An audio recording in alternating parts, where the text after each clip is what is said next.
चाहा है तुझको चाहूँगा हरदम, मर के भी तुझसे ये प्यार न होगा कम। सब बकवास है, पढ़ाई पे ध्यान दो। देखो भाई, नमस्कार बच्चों, स्वागत है आपका अपने फिट फॉर एग्जाम के चैनल पे। आप सभी को पता है कि मैं बोर्ड एग्जाम का पेपर जो अभी 21 मार्च को हुआ है वो सॉल्व करा रहा था, जिसमें मैंने आपको सेक्शन ए ऑब्जेक्टिव क्वेश्चन पूरा कंप्लीट कर दिया है।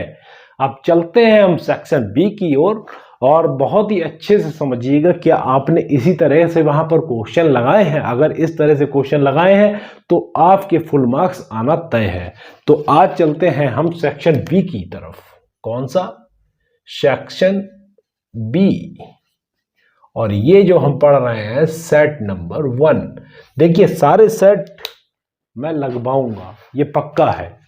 और जो लोग 9th क्लास से 10th क्लास में आने वाले हैं वो भी देख लें कि किस किस तरह से हम लोग क्वेश्चन सॉल्व करते हैं, क्योंकि आप सभी को पता है। देखिए, 9th और 10th भले ही क्लास अलग अलग है, लेकिन डिविजिबिलिटी हो गया, एचसीएफ एलसीएम हो गया, या फिर कोई और अगर हम उठा लेते हैं मेंसुरेशन हो गया, ट्राइंगल हो गया, सर्किल हो गया, ये सब चीजें हम लोग बहुत पहले से पढ़ते चले आ रहे हैं। तो आप किसी भी चीज को, किसी भी पोर्शन को अलग अलग कैटेगराइज ना करें। अलग अलग कैटेगराइज करने की जरूरत नहीं है।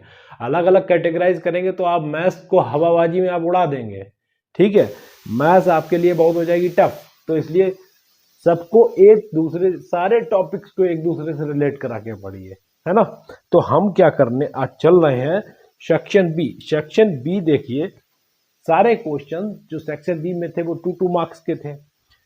कोई भी क्वेश्चन था उसमें ए और बी, या तो ए करें या बी करें। ठीक, सेम इस तरह से थे। और जहां पर लगा होता उसमें आपने एक ही किया होगा, कोई दिक्कत नहीं। मैं और लगाओ चाहे एंड लगाओ, मैं आपको सारे क्वेश्चन कराऊंगा। Section B, set number A, और क्वेश्चन नंबर है 21। क्वेश्चन नंबर है 21 का ए। तो 21 का ए क्वेश्चन है, इसमें ये दिया हुआ था, शो दैट 6 की power n can not and with digit कौन सा? 0। ठीक, फॉर एनी नेचुरल नंबर कौन सा? n। ठीक, ये दिया हुआ है। अब आप सभी को पता है कि कोई भी नंबर है, अगर उसकी यूनिट डिजिट 0 है तो वो किससे डिविजिबल होगा? क्लियर? बताऊं? देखिए, मैं लिख देता हूं, यहां पर आपको पूरा लिखना था। वहां पर 2 मार्क्स अगर आप चाहते हैं पूरे, तो भैया आपने पूरा यहां पर विधिवत लिखा होगा। किस तरीके से लिखा होगा मैं आपको बता देता हूं। इफ एनी डिजिट, ठीक, हैविंग, याद रखिएगा एंड का पूछा है, having the last digit and with 0, it is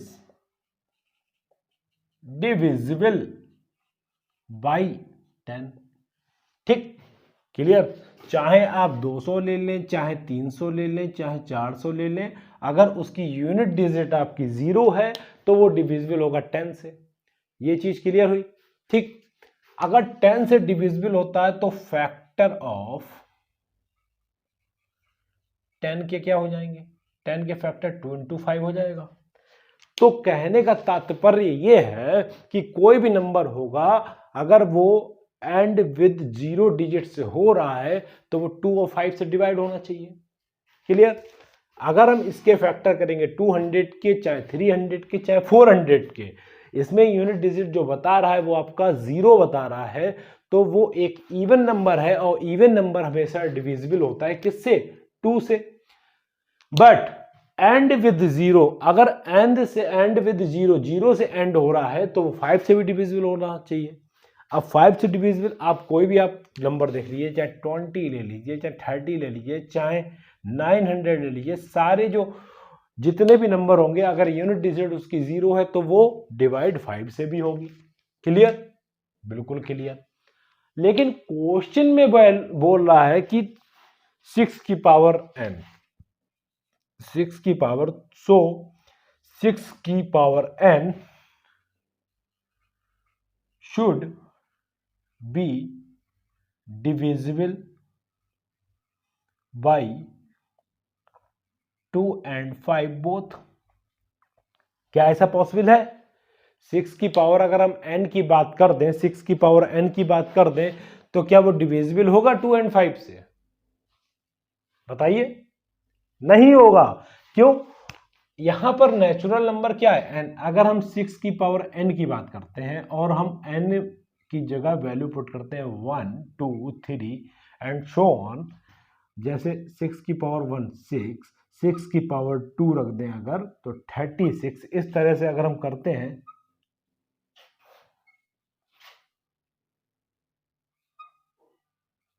216, ये देखिए अब हमारा क्या है, एंड ये सब देखिए कोई भी यूनिट डिजिट है तो 0 दिखाई दे रही है, मुझे तो नहीं दिखाई दे रही है। यहां पर 6 की पावर n की बात की गई है। जब ये 0 नहीं दिखाई दे रही है तो इसका मतलब ये 5 से डिविजिबल नहीं होगा, लेकिन 2 से डिविजिबल हो सकता है because it is a even number. ठीक है, दीज आर इवन नंबर। सो 6 की power n will be divisible by 2 only, not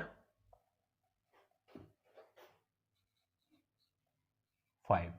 ठीक, 5 से डिविजिबल नहीं होगा।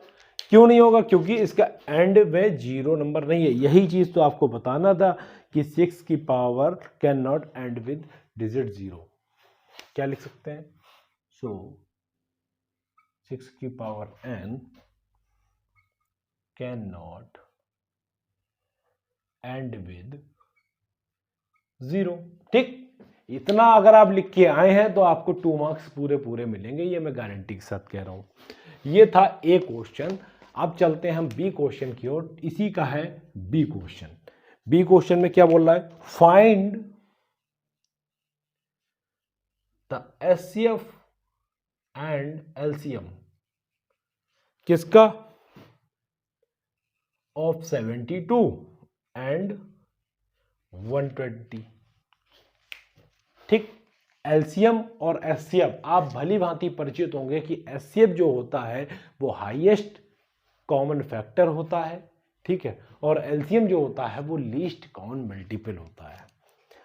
सबसे पहले हम क्या करते हैं, इस 72 के और 120 के फैक्टर कर लें, फैक्टर कर लें।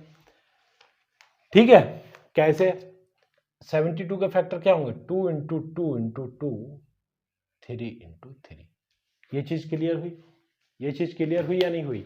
अब देखिए 120 के 2 इंटू 2 इंटू 3 इंटू 5 ये होंगे। देखिए कैसे? 2 2 जा 4, 2 जा 8, 8 3 जा 24 और 24 5 जा 120। ठीक, ये फैक्टर हुआ। बात कर रहे हैं हम एचसीएफ की। किसकी बात कर रहे हैं? एचसीएफ की। तो एचसीएफ में आप सभी को पता है कि हम कॉमन चीज लेते हैं जो दोनों में आपके कॉमन फैक्टर हो। एक तो 2 आ रहा है और इधर भी आपका 2 आ रहा है और ये भी आपका 2 आ रहा है और इधर आपका ये 3 आ रहा है। ठीक, तो एचसीएफ आपका जो होगा 3 2 जा 6, 2 जा 12, 2 जा 24, 24 होगा आपका एचसीएफ। ये चीज क्लियर हुई? बात करते हैं हम एलसीएम की। एलसीएम की अगर हम चर्चा करते हैं, लीस्ट कॉमन मल्टीपल की चर्चा करते हैं, तो जितने कॉमन है वो तो एक बार लिखेंगे ही लिखेंगे। ठीक, और जो बचे हुए हैं वो भी यहां पर लिख देंगे। ठीक, ये चीज क्लियर हुई आपकी या नहीं हुई? तो अगर हम इन सबकी मल्टीप्लाई करते हैं तो कितना बनेगा? 5 2 जा 10, 2 जा 20, 2 जा 40, 43 या 120 और 123 जा 360। तो 360 will be the LCM of this question. ठीक, एचसीएफ और एलसीएम आपको दोनों मिल गए। एक क्वेश्चन ये हो गया, आपके 2 मार्क्स का ये हुआ, 2 मार्क्स का ये हुआ। अगर आपने ये किया है तब भी आपको 2 मार्क्स मिल जाएंगे, या फिर ये किया है 2। मैक्सिमम मैं जानता हूँ मैक्सिमम बच्चों ने कि यही वाला किया होगा, क्योंकि ये बहुत ही सिंपल था, इसमें इतना थ्योरी टाइप कौन लिखेगा। तो यही आपने किया होगा। अगर आपने ये किया है तो पूरा आपको ये मान लीजिए 2 मार्क्स मिल गए होंगे। ठीक, चलिए नेक्स्ट क्वेश्चन क्या है, इसको रफ कर लें। ये मैं सेक्शन बी करा रहा हूं, जो कि 2-2 मार्क्स के थे। अब बहुत ही सिंपल होते हैं ये, बूंद बूंद से ही घड़ा भरता है भाई साहब। अगर आपने पढ़ रखा है तो आपने वहां पर कर दिया होगा, कोई भी प्रॉब्लम आपको नहीं हुई होगी। 22 क्वेश्चन की चर्चा कर लेते हैं भाई। क्या बोल रहा है, अ लाइन इंटरसेक्ट, एक बोला है Y axis and X axis, ठीक, at point P and Q respectively, if R, ये 2 और 5 हुआ, is the midpoint of line segment PQ, then find the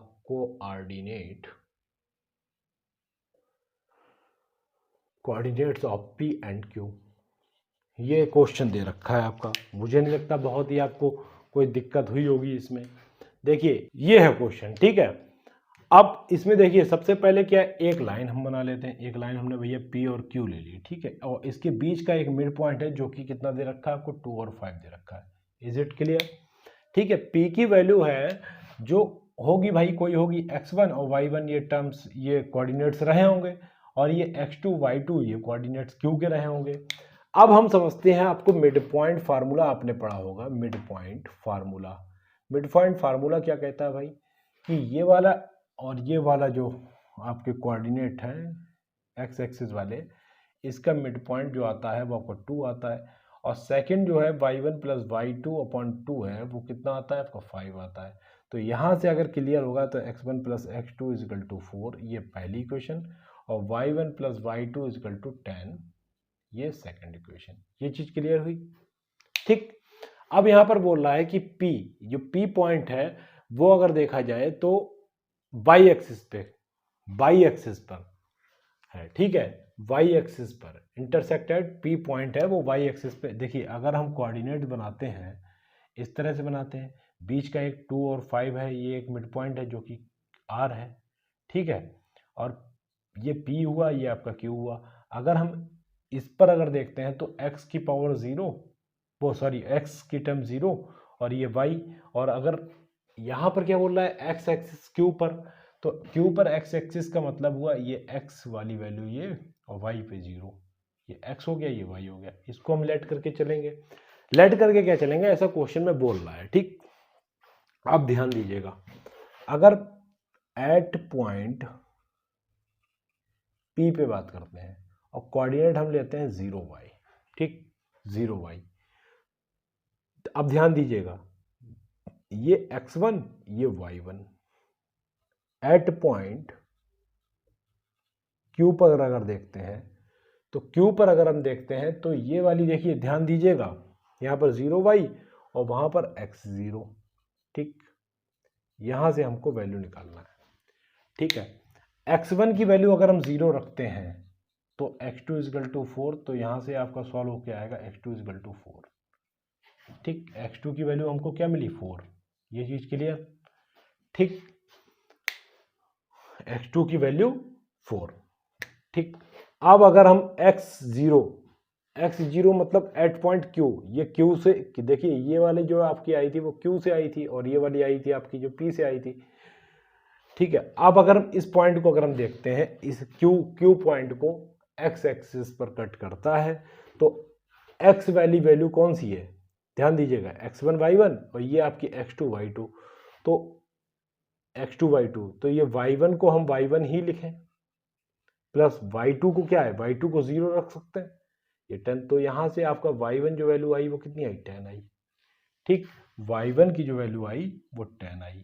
ठीक, और x1 जो हम यहाँ पर रख के चल रहे थे वो कितना रख के चल रहे थे, 0, और ये आपका जो यहाँ पर रख रहे थे y2 0, तो यहाँ पर जो p के जो कोऑर्डिनेट आए वो क्या आए, p के कोऑर्डिनेट आया आपके 0 10, और q का जो कोऑर्डिनेट आया वो क्या आया, 4,0। ये this is the right answer of this question. ठीक है, ये आपको करना था, अगर आपने ये किया है तो आपको फुल मार्क्स मिल जाएंगे। कोई दिक्कत, मुझे नहीं लगता कोई प्रॉब्लम होनी चाहिए। चलिए नेक्स्ट क्वेश्चन की ओर चलते हैं।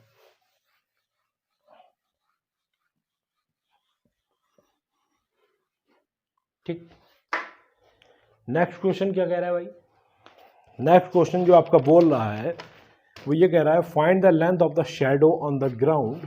देखिए क्या है 23, find the length of the shadow, shadow मतलब उसकी परछाई, shadow on the ground of a pole of height 18 meter when angle of elevation theta of the sun is such that tan theta is equal to 6/7, ये बोला है। ठीक है, तो इसमें कैसे सॉल्व करेंगे, कुछ नहीं करना है, सीधी सी बात है, हम लोग क्या पढ़ रहे हैं, हाइट एंड डिस्टेंस पढ़ रहे हैं। ठीक, इसकी जो ऊपर हाइट दे रखी है वो आपकी 18 मीटर दे रखी है, ये हमको जो है लेंथ निकालनी है, क्योंकि यही इसकी क्या होती है, शैडो होती है ABC। ठीक है, यहाँ पर आपका 90 डिग्री होता है। अब देखिए यहाँ से क्या लगाएंगे, tan theta is equal to कितना होता है, BC अपॉन AB, परपेंडिकुलर अपॉन, यही तो होता है परपेंडिकुलर अपॉन बेस। ठीक, tan थीटा की जो वैल्यू आपको दे रखी है वो 6/7 दे रखी है, BC आपकी 18 है, और ये AP है वो आपका L है, L ही तो निकालना है, तो L की वैल्यू क्या होगी, 18 इंटू 7/6, 6 3 18 और 7 3 21, 20 मीटर आपका, ये आपका शैडो की लेंथ आई। ठीक है, ये चीज आपको करनी थी। क्लियर, क्लियर हुआ 23 क्वेश्चन, सिंपल सा था।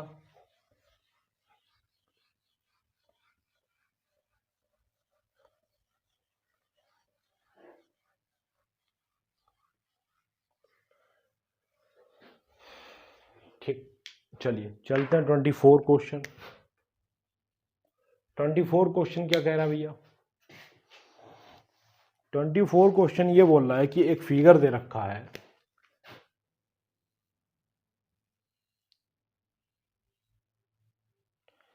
ठीक, ये है O is the centre of the circle, एक P पॉइंट यहां से है जो कि टेंजेंट बनाता है। ठीक, टेंजेंट बनाता है, टेंजेंट क्या है, PA, ये आपकी जो यहाँ से जो एंगल दे रखा है वो 130 डिग्री, OCP। अब इस क्वेश्चन में देखिए, क्वेश्चन तो बहुत लंबा चौड़ा दे रखा है, लेकिन इसमें पूछा क्या है ये मैं आपको बता देता हूँ। इसमें बस केवल इतना पूछा है कि एंगल APB कितना होगा, APB मतलब ये वाला एंगल पूछा है। ठीक, और कुछ नहीं। तो सबसे पहले मैं आपको बता दूं कि कोई भी अगर एक्सटर्नल पॉइंट है और वो वहाँ से अगर टेंजेंट डालती है किसी सर्किल पर, तो जो टेंजेंट पर जहाँ पर टच होता है वो होता है आपका 90 डिग्री, ये आपका 90 डिग्री बनता है, परपेंडिकुलर बनता है। अगर परपेंडिकुलर कोई भी ट्रायंगल है तो आप सभी को पता है कि वो राइट एंगल ट्रायंगल होगा, इस तरह से राइट एंगल ट्रायंगल होगा। ठीक, ये 90 डिग्री है। इसके जस्ट सामने जो होता है वो आपका क्या, हाइपोटेनस है, और ये आपका परपेंडिकुलर है, ये बेस है। तो ये इन सब चीज़ों की ज़रूरत नहीं है। अगर किसी ट्राइंगल की बात करें, अगर हमें एक एंगल ये दिया हुआ है, ये वाला एंगल निकालें तो तीसरा अपने आप निकल जाएगा, बिल्कुल निकल जाएगा। तो इसमें कुछ नहीं है, बस हमको ये करना है कि P C is a line. ठीक, क्या कर सकते हैं कि angle A O P plus angle A O C is equal to 180 degree, क्योंकि लाइन पर एंगल ये लीनियर पेयर है। ठीक, लाइन पर जो एंगल होता है वो 180 डिग्री होता है। अगर ये एंगल मिला के 180 है, तो angle A O P plus A O C आपको 130 दे रखा है इज इक्वल टू 180 डिग्री। तो A O P is equal to क्या हो जाएगा, 180 minus 130, that will be 50 degree. ये चीज़ आपकी 50 हो गई। If A P A O is a triangle, ये अगर ट्राइंगल है तो क्या कह सकते हैं, angle A P O plus angle P A O plus angle A O P is equal to 180 degree. तीनों एंगल का सम 180 होता है। ए पी ओ की अगर बात करें तो A P O plus P A O, अगर देखें पी ए ओ आपका 90 degree plus 50 degree is equal to 180 degree. ये चीज़ क्लियर हुई। ये आपका 140 बना, A P O is equal to 180 degree, और angle A P O is equal to 180 minus 40, तो A P O is equal to 40 degree.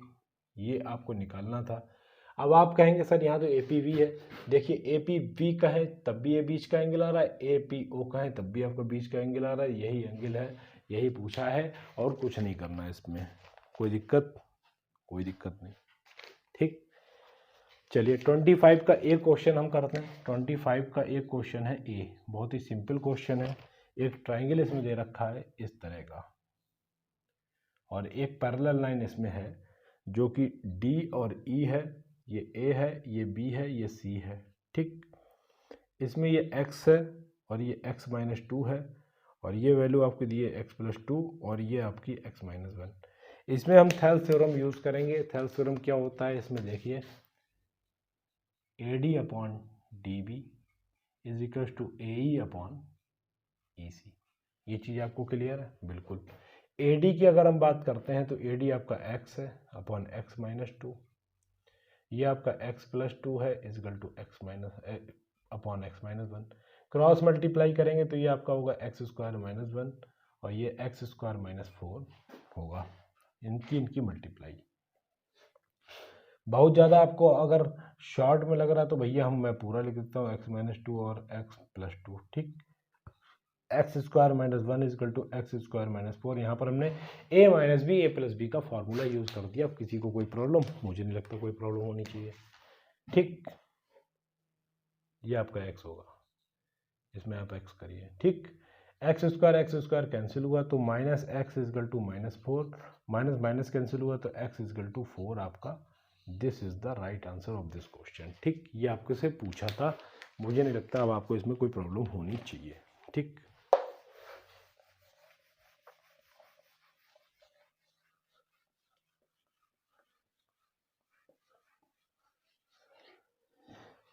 चलिए अब क्या है, इसी का बी क्वेश्चन है।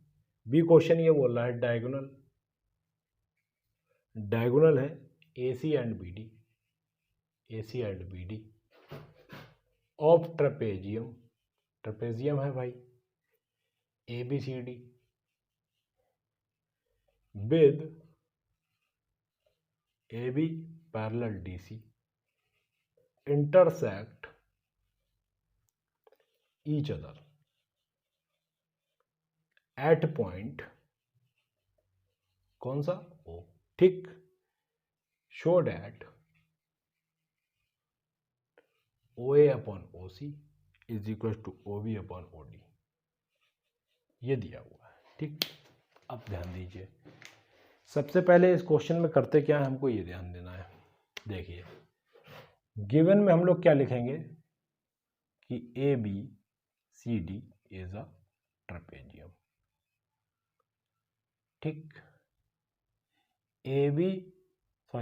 A C and B D is a diagonal, A B and B D are diagonals, ठीक। ये डायगोनल है, कोई दिक्कत, इंटरसेक्ट एट ए पॉइंट। तो यहां से हमें क्या है, एक फिगर बनाना पड़ेगा इस तरह से, ये ठीक, ये आपका ए बी हुआ, ये आपका सी डी हुआ, और ये इंटरसेक्ट जो आपको कर रहा है वो किस पे कर रहा है, ओ पॉइंट पे कर रहा है, ठीक।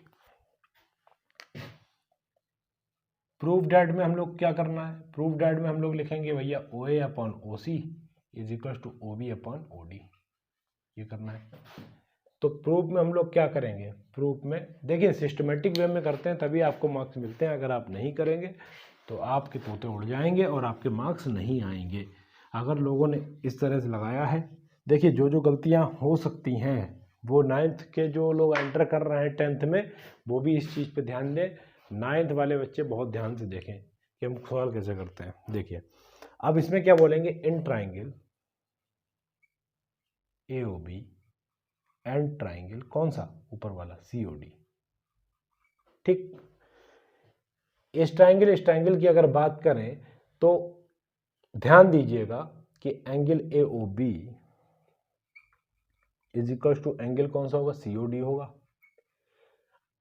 Both are vertically opposite angle, vertically opposite angle है, ठीक। ये चीज क्लियर हुई, ये चीज क्लियर हुई, वर्टिकली अपोजिट एंगल होगा। सेम एज इट इज अगर बात करें कि यहां पर बोला है कि ए बी पैरेलल किसके, सी डी के है। ए बी अगर पैरेलल सी डी के तो पैरेलल लाइन में अल्टरनेट एंगल हम लोग बता सकते हैं, बिल्कुल। तो angle C A B is equal to angle A C D, ठीक है। These are the alternate interior angle, ठीक, अल्टरनेट इंटीरियर एंगल। तो यहां से आपको जो मिला बाई ए